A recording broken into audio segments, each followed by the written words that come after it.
तरह के high pressure में काम कर रहे हैं, जहां 1750 हॉर्स पावर की मशीन काम कर रही है, तो वो तो होगा। तो वो छोटी मोटी चीजें तो चलती रहेगी, उसका मतलब ये नहीं कि काम नहीं हो रहा और मशीन में कोई इनएफिशिएंसी। हम हमेशा बैकअप क्रिएट करने के लिए एक और मशीन रखते हैं। जब आपने देखा पहली थी, उसको हमने इसलिए चेंज किया कि उसकी करने की क्षमता कम थी, तो हमने दूसरी स्टेट ऑफ आर्ट में चाहिए। अब जो तीसरी आ रही वो भी सेम स्टेट ऑफ आर्ट की है, उसका ब्रांड डिफरेंट है और इसको हमने इंदौर से एयरलिफ्ट करा। सर, आज पूरे दिन में कितना मीटर ड्रिल हुआ है?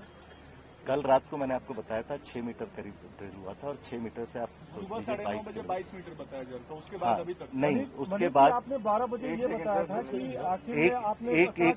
एक करके अगर आप सवाल पूछें तो मैं आराम से आपको जवाब दे कहा था 22 मीटर और अभी शाम नहीं, मैंने पहले ही क्लैरिफाई किया कि सुबह मैंने 24 बोला था। अब मैं क्लैरिफाई कर रहा हूँ 22, क्योंकि 24 टोटल है, उसमें से 22 की खुदाई हो चुकी है। 2 मीटर इसलिए रखा जाता है कि जो 5वां पाइप है उसको हम जोड़ रहे हैं। अगर आप सारी अंदर कर देंगे तो उसमें जोड़ने के लिए जगह नहीं है। सर, 5 घंटे में थोड़ा भी ड्रिल नहीं हुआ अभी?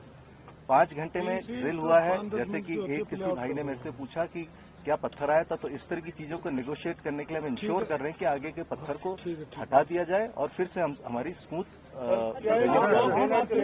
आपने खुद कहा कि पहली मशीन से पहले काम किया, उसके बाद दूसरी मशीन लाई गई, अब ये तीसरी मशीन जो इंदौर से आ रही है, यानी कि कुछ ना कुछ तो गड़बड़ हो रही है, ऐसा कुछ माने क्या हम लोग? नहीं, ऐसी स्थिति है क्या? नहीं, मैंने अगेन बार आपको समझा रहा हूँ कि हम रिडंडेंसी क्रिएट करते हैं, हम बैकअप क्रिएट करते हैं ताकि काम निरंतर चला जाए। सर, ये आप बैकअप पहले से क्यों नहीं तैयार करते? आप पहले से करके चलना चाहिए था। पहले एक मंगाई थी, 2 मंगा लेते आप। क्या हो गया आप दूसरी की? आपको जहां तक समझ में आ रहा है, ये जितनी भी मशीनें हैं, आपको लगता हो कि उत्तरकाशी में पड़ी है, देहरादून में नहीं, ये देश के हर भाग से मंगानी पड़ती है, सारी चीजें मोबिलाइज करना पड़ता है। अगर आप देख रहे होंगे इसको एयरलिफ्ट करा रहे हैं तो सेना से हमको मदद लेनी पड़ती है। ये बड़े बड़े ट्रक्स में, जैसे मैंने बताया, 25 टन की मशीन है। अगर हम किसी को भी बोलेंगे तो यहाँ अगर आप रोड से आप लेके आते हैं तो उसको 3 से 4 दिन लगेंगे। तो ये हम जितना हो सकता है एक साथ साइमल्टेनियसली करके, और उसके साथ जैसे मैंने पहले दिन बताया, यही हमारा प्लान नहीं है, प्लान बी, प्लान सी, सारे एक साथ हम प्लान। सीवी बता दीजिए sir. Sir, when will the drilling process start now since you have been negotiating with the shortly will start it. अभी हम उसको ब्रेक दे रहे थे, अभी आपको मैं यहाँ ब्रीफिंग देने के बाद में मैं जाके वही उसको मोबिलाइज। हम ये कह रहे हैं कि हमारे देश का सबसे बड़ा रेस्क्यू ऑपरेशन हो गया टनल में इस तरीके से आप ड्रिल करने वाला, क्योंकि अभी तक इतने सारे एक्सपर्ट लगे हुए हैं, इतनी आधुनिक मशीन मंगा दी है।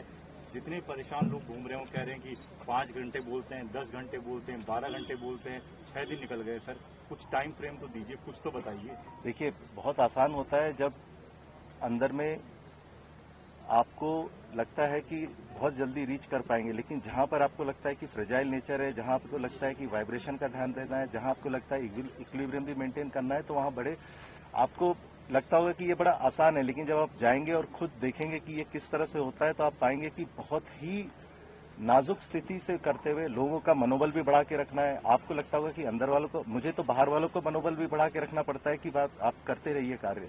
इसलिए हम चाहते हैं कि बीच बीच में जो दूसरे स्टेट से लोग आते हैं उनसे बात करते हैं, ना कि उनका मनोबल, हमारा मनोबल भी बढ़ता है और हमें ताकत मिलती है कि हम उनको सही ढंग से बाहर। टनल में फंसे जो वर्कर्स हैं वो कब तक सस्टेन कर पाएंगे इस तरीके से? इसकी रिस्पॉन्सिबिलिटी कौन लेंगे फिर? देखिए, जहां तक सस्टेनेंस की बात है, अगर आप किसी को बिना खाना दिए भी रखें तो 6 दिन रह सकता है, ठीक है, this is a biological fact. लेकिन यहाँ पर उनको खाना, पानी, मानसिक संतुलन, सारी चीज ठीक है, तो हमें उम्मीद है कि वो ठीक ठाक है। निरंतर उनसे बात हो रही है। अभी प्रशासन की तरफ से डॉक्टर आ गए हैं, साइकोलॉजिकली उनसे जो वार्तालाप करने की कोशिश की जा रही है, उनको बताया जा रहा है कि क्या हम आपके लिए प्रयास कर रहे हैं, तो वो सारे ठीक है, ना कि फिजिकल बल्कि मेंटल स्थिति। 60 मीटर से ज्यादा भी हो सकता है क्या?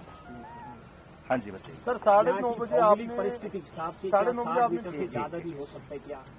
जो रुकावट आई अभी जो स्थिति है उसके हिसाब से नहीं होगा, लेकिन फिर मैंने आपको बताया क्योंकि वहाँ पे जो सॉइल है या जो डेब्री है बहुत लूज है, वाइब्रेशन से हो सकता है 60 से 62, 65 भी हो सकता है। ऐसा नहीं कि 60 से 100 हो जाए। सर, हम वो उम्मीद नहीं करते हैं वैसा होना चाहिए। आपने सुबह 9:30 बजे का सर बोला 24 फिगर, 9:30 से अभी 4:30 मतलब 5 बजे। इस दौरान क्या क्या हुआ उसको थोड़ा ब्रीफ करिए। मेरे ख्याल से इसका आंसर मैं पहले दे चुका हूँ, बार मैं रिपोर्ट नहीं कर रहा। International tunnel and underground space association है, ये कह रहा है कि हमने रिक्वेस्ट किया है जो इंडिया के बचाव दल हैं कि हम असिस्टेंस देने को तैयार हैं। अगर इतना क्रिटिकल है तो आप लोग क्यों नहीं हेल्प ले रहे हैं? ये अभी जो आपने बात की, ये मेरे जानकारी में नहीं। सर, जियो फिजिक्स की टीम और उसके अलावा जो बाकी टीम्स है, क्या उनकी क्या इसमें भूमिका है, और क्या आप बाहर से भी कोई एडिट देख रहे हैं, तलाश रहे हैं कि वहां से पैरेलल एक्सेस के तौर पर रास्ता बनाया जा सके?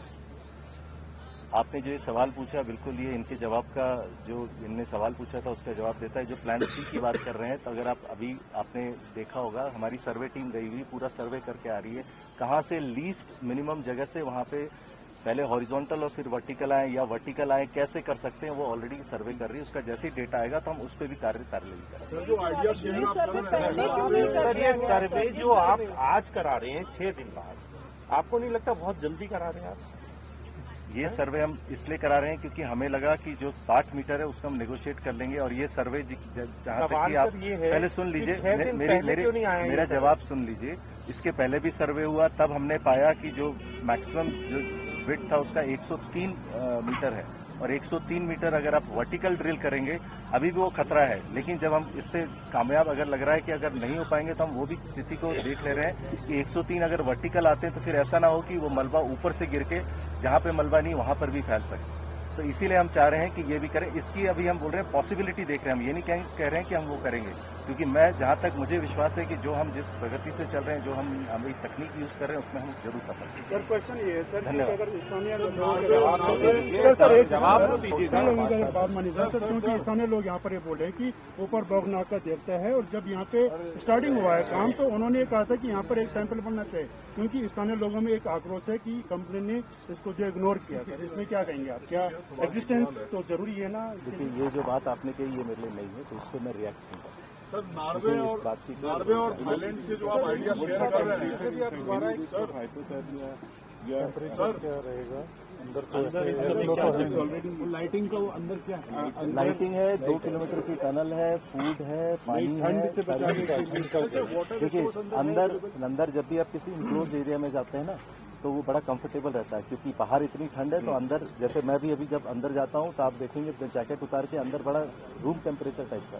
सर, मॉर्निंग अपडेट में 24 मीटर हम लोग को बोला गया था, आफ्टरनून अपडेट में मैंने अभी भी जो क्लियर किया कि पाइप 24 मीटर तक चला गया है। हाँ। लेकिन जो ड्रिलिंग हुई है वो 22